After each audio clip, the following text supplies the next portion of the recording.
কি ব্যাপার? আপনারা কে? আর এই জায়গায় কি করছেন? বুবু ওঠ, একটা ম্যাডাম আসছে। কি ব্যাপার? আপনারা কে? আর এই জায়গায় কেন শুয়ে আছেন? আসলে ম্যাম, আমরা দুইজন ভাই বোন। আমরা গতকালকে গ্রাম থেকে এই ঢাকা শহরে আসছি। তো রাতের বেলা শোবার কোথাও জায়গা পাইনি, এই জন্য আপনার বাড়ির নিচেই আমরা দুইজন শুয়ে পড়ছি। ও আচ্ছা, বুঝতে পেরেছি। গতকালকে আপনারা গ্রাম থেকে শহরে আসছেন, কিন্তু কেন আসছেন? আসলে ম্যাডাম, আমরা একটা বিশেষ কাজে একজন লোকের কাছে আসছিলাম, কিন্তু গতকালকে সারাটা দিন লাগায়ও ওই কাজটা করতে পারি নাই। এক পর্যায়ে সন্ধ্যা হয়ে যায়। তো অচেনা জায়গা, আমরা কোথায় রাত কাটাবো, এই জন্য রাত কাটানোর জন্য আপনার বাসার নিচে আমরা আশ্রয় নেই। সমস্যা নেই ম্যাডাম, আমরা চলে যাব। বুবু চল। এই দাঁড়ান। জি ম্যাডাম। আচ্ছা, এটা বলেন তো, আপনারা যার খুঁজে আসছেন তার নাম কি? তার নাম বললে কি ম্যাডাম আপনি চেনবেন? হ্যাঁ বলেন, চিনতেও তো পারি। ঠিক আছে, আপনি যেহেতু এত করে জিজ্ঞাসা করতেছেন, আমরা যে লোকের কাছে আসছি ওনার নাম ঝুমা ম্যাডাম। জুমা? কিন্তু আমার নামই তো জুমা। ওরা আমাকে কেন খুঁজতেছে? না না, বিষয়টা তো দেখতে হয়। আচ্ছা শুনেন, আমি জুমা ম্যাডামটা চিনি। সত্যি কইতাছেন ম্যাডাম? আপনি ঝুমা ম্যাডামরে চেনেন? ওই বাবু, তুই শুনলি ম্যাডামে নাকি ঝুমা ম্যাডামরে চেনে? যাক, তাহলে তো আমাদের কাজটা হয়ে যাবো গা। আচ্ছা আপনারা আসেন, আমি জুমা ম্যাডামের সাথে আপনাদের দেখা করে দিব। আচ্ছা ঠিক আছে। আচ্ছা, ওই ঠিক বাবু আছে, চল চল চল। আসেন, বসেন।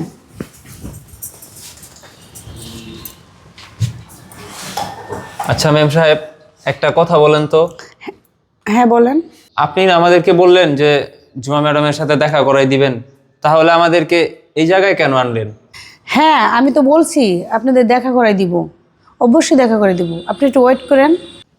দেখুন ম্যাডাম, আমরা অনেক কষ্ট কইরা সেই গ্রাম থেকে শহরে আসছি। আমরা ঝুমা ম্যাডামের খোঁজে এই শহরের এই গলি ও গলি অনেক জায়গায় খোঁজাখুঁজি করছি। সারাটা দিন না খায়া এই রৌদ্রের মধ্যে পুইরা আমরা দুই ভাই বোনে ঝুমা ম্যাডামরে খোঁজাখুঁজি করছি, কিন্তু কোথাও পাই নাই। পরে এক পর্যায়ে রাত হয়ে যায়, অচেনা জায়গা, আমরা কোথায় রাত কাটাবো, তাই নিরুপায় হয়ে আপনার বাসার নিচেই আমরা শুয়ে পড়ি। দেখুন ম্যাডাম, আমাদেরকে আর কষ্ট দিয়েন না, আমরা অনেক ক্লান্ত। আমরা ঝুমা ম্যাডামের কাছে একটা বিশেষ আবদার নিয়ে আসছি। আমরা সেই আবদারটা ওনাকে বলবো, তারপর আমরা এখান থেকে চলে যাব। দেখতেছেন না, আমরা সাথে করে কোনো জামা কাপড়ও নিয়ে আসি নাই, আমরা এক কাপড়ে চলে আসছি। খুব জরুরি একটা কাজে আসছি ঝুমা ম্যাডামের কাছে। আপনি দয়া কইরা আমাদেরকে ঝুমা ম্যাডামের কাছে নিয়ে যান। হ্যাঁ আমি তো বলছি আপনাদের জুমা ম্যাডামের সাথে দেখা করাই দিব, কিন্তু আমাকে এটা বলেন তো, আপনারা কোন গ্রাম থেকে আসছেন আর গ্রামের নাম কি? আমরা রসুলপুর গ্রাম থেকে আসছি। রসুলপুর? না না, এই গ্রামটা তো আমার খুবই পরিচিত। ওদের কাছ থেকে আমার সব খবর জানতে হবে। ম্যাম সাহেব, আপনি কি ভাবতেছেন? ও না, কিছু না। আচ্ছা যাই হোক, আপনারা যে জুমা ম্যাডামের সাথে দেখা করতে আসছেন সেই আমি জুমা ম্যাডাম। কি বলেন ম্যাডাম, আপনি সেই ঝুমা ম্যাডাম? তাহলে আপনি এই কথাটা আমাদেরকে নিচে কেন বলেন নাই? আমি নিচে বলি নাই, কারণ আছে, কারণ আমার পরিচয়টা আমি সব জায়গায় দিতে চাই না, কারণ আমি একটা সিআইডি অফিসার। ও আচ্ছা, এই ব্যাপার। হ্যাঁ এখন বলেন, আপনি আমার কাছে কেন আসছেন? আসলে ম্যাডাম, আমি রসুলপুর সরকারি প্রাথমিক বিদ্যালয়ের গণিতের শিক্ষিকা রোকেয়া ম্যাডামের বড় ছেলে তামিম, আর ইনি আমার ছোট বোন আফরোজা। মা এই 2 বছর হয় শিক্ষকতা থেকে অবসর নিয়েছে, আর অবসর নেওয়ার পরপরই উনি মারাত্মকভাবে অসুস্থ হয়ে পড়ে। উনি প্যারালাইসিসে অন্তর্ভুক্ত। ডাক্তার বলছে ওনার চিকিৎসার জন্য 7 লক্ষ টাকা দরকার। এদিকে আমরা হতদরিদ্র পরিবারের মানুষ। আমি, আমার মা, আমার এই বোবা বড় বোনটা ছাড়া আমার এই দুনিয়াতে কেউ নাই। ম্যাডাম, আমার মা মারাত্মকভাবে অসুস্থ হয়ে গেছে। ডাক্তার বলতেছে তাড়াতাড়ি যদি চিকিৎসা না করাতে পারি তাহলে হয়তো আমার মা সারা জীবনের জন্য প্যারালাইসিস হয়ে যাব, আর এমনকি উনি মৃত্যু পথে পতিত হতে পারে। এখন নিরুপায় হয়ে ম্যাডাম আপনার কাছে আসছি। আমরা তাও আসতাম না, গ্রামের অনেক বড় বড় লোকদের কাছে আমরা গিয়েছি সাহায্যের জন্য, কিন্তু বিশ্বাস করেন কেউ আমাদের সাহায্য করে নেই, সবাই দূর দূর করে তাড়িয়ে দিয়েছে। অনেক হতাশায় ছিলাম, অনেক চিন্তায় ছিলাম, কিভাবে আমরা আমার মায়ের চিকিৎসা করাবো। একদিন আমার মা আমাকে বলে, শহরে ঝুমা নামের আমার একটা ছাত্রী আছে, ও মেয়েটা খুব ভালো, স্কুল জীবনে যখন ও পড়াশোনা করত ও খুব মেধাবী ছাত্রী ছিল। মায়ের কাছে আপনার অনেক প্রশংসা শুনেছি, তাই মায়ের কথা রাখতেই আমরা আপনার কাছে আসি। আপনি আমাদের শেষ ভরসা ম্যাডাম, আপনার কাছে হাত জোড় করছি, আমার মায়ের চিকিৎসার জন্য আপনি একটা ব্যবস্থা করে দেন। আপনি এই ঢাকা শহরের আপনার পরিচিত যত মানুষ আছে তাদের কাছ থেকে সাহায্য নিয়ে আমাদেরকে আমার মায়ের চিকিৎসা করার জন্য যদি কোনো ব্যবস্থা করে দিতেন তাহলে অনেক উপকার হতো। আমরা সারা জীবন আপনার কাছে কৃতজ্ঞ থাকব। আপনি আমাদের শেষ ভরসা, দয়া করে আমাদেরকে খালি হাতে ফিরিয়ে দিবেন না ম্যাডাম। দুঃখের কথা কি বলবো ম্যাডাম, আমার এই বোনটাকে দেখতেছেন, ও জন্ম থেকেই বোবা, আর এই কারণেই ওর কোথাও বিয়ে হচ্ছে না।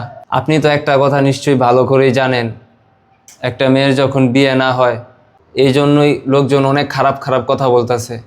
কি করব ম্যাডাম, নিরুপায়, নসিব খারাপ, এই জন্য এমন দিন দেখতে হইতাছে। যাই হোক ম্যাডাম, আপনি আমার মায়ের চিকিৎসার জন্য একটা ব্যবস্থা করে দেন না। আপনার কাছে অত টাকা চাই নেই, আপনি যদি আমার মায়ের চিকিৎসার খরচের একটা ব্যবস্থা করে দিতেন তাহলে আমরা সারা জীবন আপনার গোলাম হয়ে থাকতাম। আপনি আমাদের শেষ ভরসা, আপনি আমাদেরকে খালি হাতে ফিরাই দিয়েন না। আরে কান্না করবেন না। আর আপনি কি বললেন? আপনি রুকিয়া ম্যাডামের ছেলে। আর রুকিয়া ম্যাডাম আমাকে নিজের মেয়ের মতো দেখতো।